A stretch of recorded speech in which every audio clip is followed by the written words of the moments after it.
ఈరోజు మెదక్ జిల్లాలో మరి మెదక్ చర్చ్ ప్రపంచ విఖ్యాతిగాంచినటువంటి మెదక్ చర్చ్ 100 సంవత్సరాలు జరుపుకుంటున్నటువంటి సందర్భంగా మరి ఇక్కడికి రావడం, దర్శనం చేసుకోవడం, క్రిస్టియన్ సోదరులందరితో కూడా కలిసి ఆ వేడుకల్లో పాల్గొనడం నా పూర్వజన్మ సుకృతంగా నేను భావిస్తూ ఉన్నాను.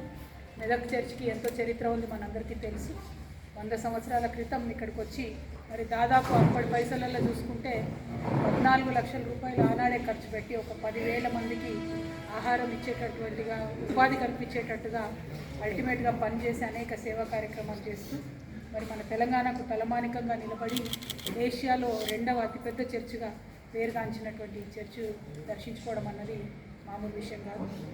బీఆర్ఎస్ పార్టీకి, కేసీఆర్ గారికి, క్రైస్తవ సోదరులకి పేగుబంధం ఉన్నది. ఆనాడు తెలంగాణ ఉద్యమం కోసం మేమందరం కూడా కొట్లాడుతుంటే ప్రార్థన చేయని చర్చి లేదు, పాల్గొనని క్రైస్తవులు లేదు. అట్లా బీఆర్ఎస్ పార్టీకి, క్రైస్తవులందరికీ కూడా ఒక పేగుబంధం ఉన్నది. ప్రత్యేకించి సిఎస్ఐతో నాకు అనుబంధం బాగా ఉంటుంది. మరి వారు వచ్చి ఆహ్వానించినప్పుడు మా ఎమ్మెల్సీలను అందరినీ కూడా మరి మేమందరం కూడా వస్తామని చెప్పి ఈరోజు రావడం జరిగింది. ఫైనలీ రావడం, అందరితో పాటు వేడుకల్లో పాల్గొనడం, ఆ క్రీస్తు ప్రభు దయ వల్ల మరి మన తెలంగాణ సుభిక్షంగా ఉండాలని చెప్పి మనస్ఫూర్తిగా నేను కోరుకుంటా ఉన్నాను. మెదక్ ఒక జిల్లా కావాలి అనేటటువంటిది మనందరి కల ఉంది. అది కేవలం తెలంగాణ రాష్ట్రం ఏర్పడ్డ తర్వాత గౌరవ ముఖ్యమంత్రి, ఆనాటి ముఖ్యమంత్రి కేసీఆర్ గారి ఆధ్వర్యంలో మెదక్ని మనం జిల్లాగా ఏర్పాటు చేసుకున్నాం. జిల్లాని ఏర్పాటు చేసుకోవడంతోనే అన్ని హంగులు కూడా మన జిల్లాకు వచ్చినాయి. ప్రత్యేకంగా మెడికల్ కాలేజ్ కావచ్చు, ఎస్పీ ఆఫీస్ కావచ్చు, కలెక్టరేట్ కావచ్చు, అనేక రకాలైనటువంటి డెవలప్మెంట్ అన్నీ కూడా వచ్చినటువంటి సందర్భం. నిజంగా మెదక్ ఎంత ప్రత్యేకంగా అనిపిస్తుంది అంటే, మెదక్ గురించి ఆలోచన చేస్తేనే మనసు ఆహ్లాదంగా ఉంటుంది. అమ్మగారు ఊరు కాబట్టి నాకు కొంచెం ఆ ప్రేమ కూడా ఉంటుంది. మరి మెదక్ అనగానే ఒక పక్క మంజీరా, ఇంకో పక్క ఏడుపాయల దుర్గమ్మ, ఇంకొక పక్క చర్చు, అసలు ఒక మత సహనశీలత అన్నది పరిడవిల్లేటటువంటి ప్రదేశంగా పెద్ద సంఖ్యలో మరి ముస్లిం సోదరులు ఒక మత సహనానికి చక్కటి నిదర్శనంగా చెప్పాలంటే అది మెదక్ పట్టణం మన తెలంగాణలో నిలబడుతుందని చెప్పి మనస్ఫూర్తిగా నేను తెలియజేస్తూ ఉన్నాను. ఈ స్కూటీలు ఇస్తామని చెప్పి ఆడపిల్లలు మరి ఈ సంవత్సరంలో 18 ఏళ్ళు నిండిన వాళ్ళందరికీ కూడా మరి స్కూటీ ఇస్తారా, ఇయ్యరా, ఏం సంగతి అన్నది కూడా ముఖ్యమంత్రి గారు మా ఆడపిల్లలకు చెప్పాలి. మరి వచ్చే సంవత్సరం 18 ఏళ్ళు అయ్యేటోళ్ళకన్నా ఇంకా 5 రోజులు అయితే కొత్త సంవత్సరం వస్తుంది. మరి కనీసం కొత్త సంవత్సరం కానుక అన్న తక్షణమే ఆడపిల్లలకు 18 ఏళ్ళు నిండినటువంటి వాళ్లకు స్కూటీలు రిలీజ్ చేయాలని చెప్పి మేము ఈ ప్రభుత్వాన్ని డిమాండ్ చేస్తూ ఉన్నాం. నిజంగా మహిళలను నమ్మించి మోసం చేసినటువంటి సర్కారుగా ఈ సర్కారుని అభివర్ణించవచ్చు, ఒక మనసు లేని సర్కారుగా అభివర్ణించవచ్చు. ఎందుకంటే కేసీఆర్ గారు ఒక ఆలోచనతో కేసీఆర్ కిట్ అనేటటువంటి కార్యక్రమం పెట్టి మరి 12,000 రూపాయలు మగపిల్లగాడు పుడితే 13,000 రూపాయలు ఆడపిల్ల పుడితే కార్యక్రమాన్ని పెట్టడం జరిగింది. ఇవాళ కేసీఆర్ కిట్లు కనబడతలేవు. సరే, ఫోటో మార్చుకోండి, పేరు మార్చుకోండి, కనీసం కిట్లన్నా ఆడబిడ్డలకు ఇవ్వాల్సిందిగా మేము డిమాండ్ చేస్తూ ఉన్నాం. ఎందుకోసం అడుగుతూ ఉన్నామంటే, కేసీఆర్ గారు ఒక మంచి నిర్ణయంతో ప్రభుత్వ ఆసుపత్రులలోనే ప్రసవాలు జరగాలి, ప్రైవేట్ హాస్పిటల్కి పోతే ఇల్లు గుల్లయ్యేటటువంటి పరిస్థితి ఉందని చెప్పి ఈ కార్యక్రమాన్ని పెట్టింది. కానీ మొన్న వచ్చిన డేటా చూస్తే మళ్ళా తెలంగాణ వ్యాప్తంగా ప్రైవేట్ హాస్పిటల్లో డెలివరీలు ఎక్కువవుతున్నాయనేటటువంటి విషయాన్ని కూడా గమనించాం. అదేవిధంగా నిన్నగాక మొన్న పోలీసు వాళ్ళు రిపోర్ట్ ఇచ్చిండ్రు, 40% పెరిగింది క్రైమ్ రేట్, 40%. అందులో కిడ్నాప్ రేట్లు పెరిగినాయి. అక్కడ ఒక పోలీస్ ఆయన చెప్తా ఉన్నారు, మేము ఎక్కువ కేసులు నమోదు చేస్తున్నాం కాబట్టి పెరిగినాయట. మీరు ఎంత ఎక్కువ కేసులు నమోదు చేసినా ఒక సంవత్సరంలో 5% పెరుగుతుండొచ్చు, కానీ ఏకంగా 40% క్రైమ్ రేట్ పెరిగిందంటే అది కేవలం ఈ సర్కారు మహిళల పట్ల చూపిస్తున్నటువంటి నిర్లక్ష్యానికి నిదర్శనంగా కనపడతా ఉంది. ఇవాళ మహిళా భద్రత మీద మీకు సోయలేదు, మహిళలకు ఇవ్వాల్సిన పథకాల మీద మీకు సోయలేదు, ఏ అంశంలో కూడా మీరు పట్టనట్టుగా ఉంటున్నారు. దీన్ని మహిళలు చూస్తూ ఉంటున్నారు. ఖచ్చితంగా ప్రశ్నిస్తామని చెప్పి ఈ సందర్భంగా తెలియజేస్తున్నాం. మాటలకు మోసం చేస్తూ ఉన్నారు. ఒక పక్క మహిళలు, ఇంకో పక్క రైతులు. ఎన్ని మాటలు చెప్పారు రైతులకు? రైతు బంధు ఇస్తాం, ఎక్కడిచ్చిండ్రు? కేసీఆర్ గారు ఎన్నికలకు పోయే ముందు 17,500 కోట్లు రైతుల కోసం అని ఏదైతే దాచిపెట్టిండ్రో ఆ ఒక్కసారి ఇచ్చిండ్రు తప్పితే మళ్ళీ సెకండ్ టైం ఎగ్గొట్టిండ్రు. మళ్ళీ ఇప్పుడు ఇవ్వండి అంటే రేపిస్తాం, మాపిస్తాం, సంక్రాంతికి ఇస్తామని చెప్తున్నారు. సంక్రాంతికి ఇస్తామనేటటువంటి మాట నిలబెట్టుకోవాలి.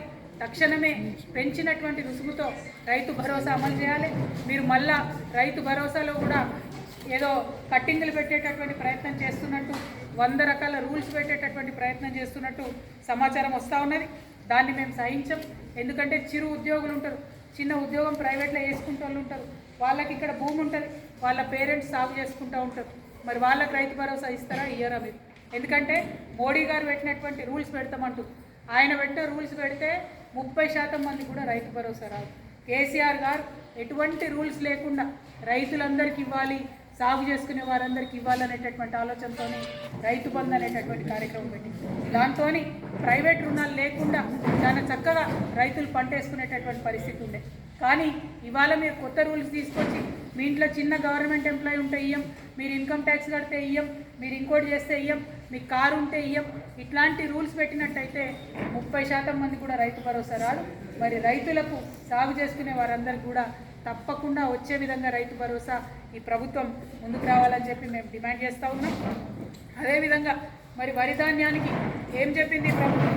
ఇదివరకు 2183 రూపాయలు ఉండే మద్దతు ధర, దాన్ని 500 పెంచి 2683 రూపాయలు చేస్తామని చెప్పింది. కానీ మొన్నటిసారి కూడా మీరు కనీసం 30% కూడా ధాన్యం మొదలేమన్నారు, అన్ని వడ్లకు బోనస్ ఇస్తామన్నారు. తర్వాత ఏమన్నారు, సన్న వడ్లకు మాత్రమే బోనస్ ఇస్తామన్నారు. ఈ మాటికి మాట మార్చుడు తప్పితే ఇంకోటి ఏది కూడా ఈ సర్కారులో కనబడతలేదు.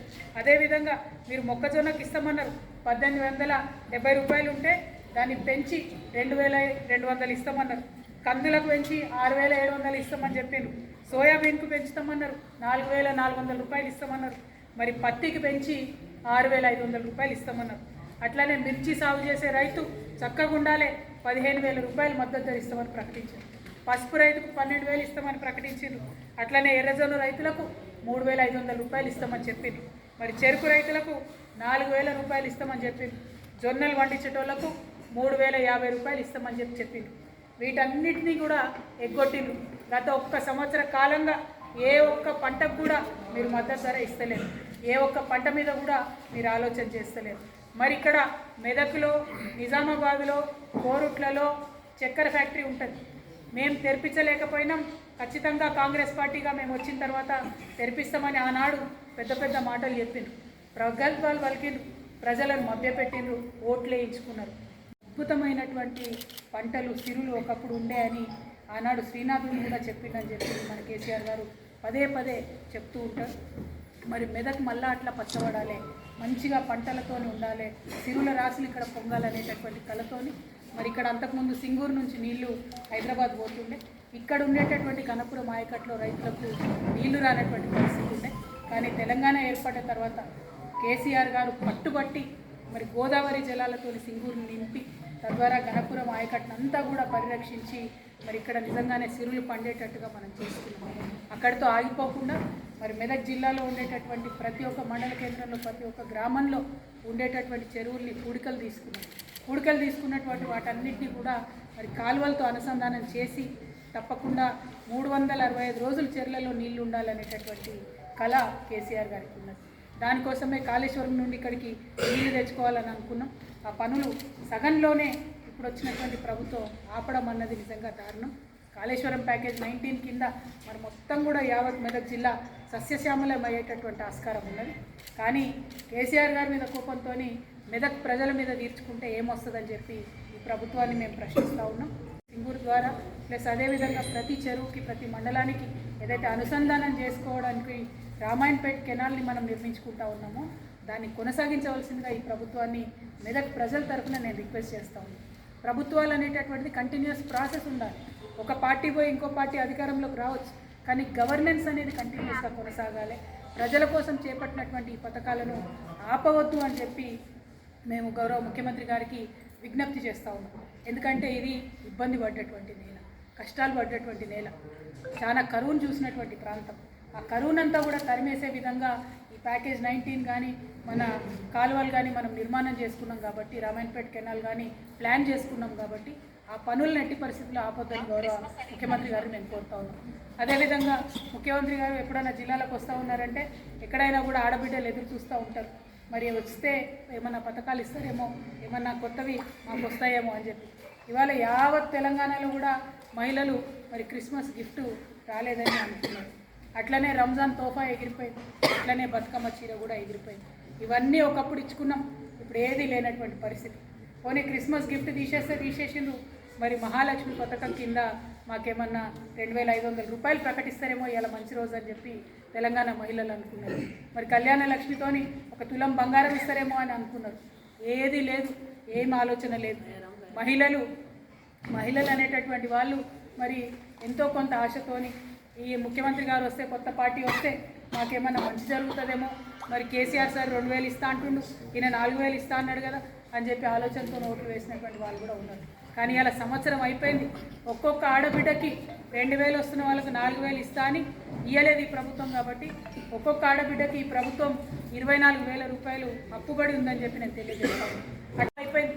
కేసీఆర్ గారు పెద్దలు చెప్పారు మాకు సంవత్సరం పాటు ఏమనకండి అని. మరి సంవత్సరం తర్వాత అడుగుతూ ఉన్నాం కాంగ్రెస్ ప్రభుత్వాన్ని, రేవంత్ రెడ్డి గారిని, ఇవాళ మీరు మెదకొచ్చిపోయినారు, ఎప్పుడు తెరిపిస్తారు ఇక్కడ షుగర్ ఫ్యాక్టరీ, ఎప్పుడు తెరిపిస్తారు బోధనలో షుగర్ ఫ్యాక్టరీ, ఎప్పుడు తెరిపిస్తారు కోరుట్లలో షుగర్ ఫ్యాక్టరీ అని ఇవాళ కాంగ్రెస్ ప్రభుత్వాన్ని మేము డిమాండ్ చేస్తూ ఉన్నాం. మరి మేము రాగానే చక్కెర ఫ్యాక్టరీ తెరిపిస్తాం, ఎన్ని 100 కోట్లైనా తెరిపిస్తామని అన్నాడు ప్రగల్భాలు పలికిన మీరు ఇప్పటి వరకు కూడా కనీసం దాని మీద రివ్యూ చేయకపోవడం ఏందని చెప్పి ఈ సందర్భంగా మేము డిమాండ్ చేస్తూ ఉన్నాం. అట్లనే ఏమన్నారు, రేషన్ కార్డులు మేము రాగానే ఇస్తామన్నారు, మీరు వచ్చి ఏడాది ఇప్పటివరకు పెండింగ్ ఉన్న ఇస్తలేరు, కొత్త ఇస్తలేరు, ఇంకా ఏమి కూడా ఇస్తారో ఇవ్వరో డౌట్ వస్తుంది. ఏమన్నా మాట్లాడితే లేదు రేషన్ కార్డులు ఇస్తాం, రేషన్ బియ్యం బదులు సన్న బియ్యం ఇస్తామని చెప్తున్నారు, సర్వే చేస్తామని ఇప్పుడు చెప్తున్నారు. మరి అంతకుముందు ఏమన్నారు, మేము మొత్తం ఒక బియ్యమే ఇస్తున్నాడు కేసీఆర్, ఇంకా చాలా ఇస్తాం, చాలా వస్తువులు కలిపి మీకు ఇస్తామని చెప్పింది. ఇవాళ నేను డిమాండ్ చేస్తూ ఉన్నాను, మీరు కేసీఆర్ గారు ఏదైతే మనిషికి ఇంట్లో ఎంతమంది ఉంటే అంతమందికి మనిషికి 6 కిలోల చొప్పున లిమిట్ లేకుండా ఎంతమంది ఉన్నా ఇచ్చిండ్రో, మీరు సన్న వడ్లు ఇస్తారా, దొడ్డు వడ్లు ఇస్తారా, ఆ పాలసీ ఏం చేస్తారో చేసి బియ్యం మీద లిమిట్ లేకుండా మాత్రం ఇంట్లో ఎంతమంది ఉంటే అంతమందికి ఇవ్వాలని చెప్పి మేము డిమాండ్ చేస్తూ ఉన్నాం. ఎందుకంటే మీరు ఆనాడు కోతలు కోసిండ్రు, ఇవాళ ప్రభుత్వంలోకి వచ్చినాక అన్నిట్లో కోతలే పెడుతున్నారు. కాబట్టి కోతలు కోయడం మానేసి, కోతలు చెప్పడం మానేసి మీరు పరిపూర్ణంగా ఇవ్వండి. ఏ స్కీమ్ ఇచ్చినా కూడా రైతులకు ఇస్తే కడుపు నిండా ఇవ్వండి, సాగు చేసుకునే ప్రతి రైతుకి ఇవ్వండి, అందులో 100 రూల్స్ పెట్టకండి అని చెప్పి మిమ్మల్ని డిమాండ్ చేస్తూ ఉన్నాం. తక్షణమే మీరు రైతు భరోసా ఇవ్వాలి, తక్షణమే రేషన్ కార్డులు ఇవ్వాలి. మీ మెదక్కి వచ్చి మీరు ఇవాళ చర్చకు వచ్చి పోయినారు, ఇక్కడ ఉండేటటువంటి షుగర్ ఫ్యాక్టరీని తక్షణమే రిలీజ్ చేయాలని చెప్పి ఈ సర్కార్ని డిమాండ్ చేస్తూ, మరీ ముఖ్యంగా మహిళలకు మీరు ఇచ్చినటువంటి మహాలక్ష్మి వాగ్దానం కావచ్చు, తులం బంగారం కావచ్చు, ఆడపిల్లలకు ఇస్తామన్న స్కూటీ కావచ్చు, తక్షణమే వాటి మీద కార్యాచరణ ప్రకటించాలి, ఇవ్వడం మొదలు పెట్టాలని చెప్పి ఈ సందర్భంగా డిమాండ్ చేస్తూ, మరి మెదక్కి వచ్చి మా మీడియా మిత్రుల్ని, మెదక్ జిల్లాలో ఉండేటటువంటి మా పార్టీ నాయకుల్ని, కార్యకర్తల్ని, అందరినీ, మెదక్ ప్రజల్ని ముఖ్యంగా కలిసేటటువంటి అవకాశం వచ్చినందుకు అందరికీ కూడా ధన్యవాదాలు తెలియజేస్తా ఉన్నాను. Thank you. జై తెలంగాణ.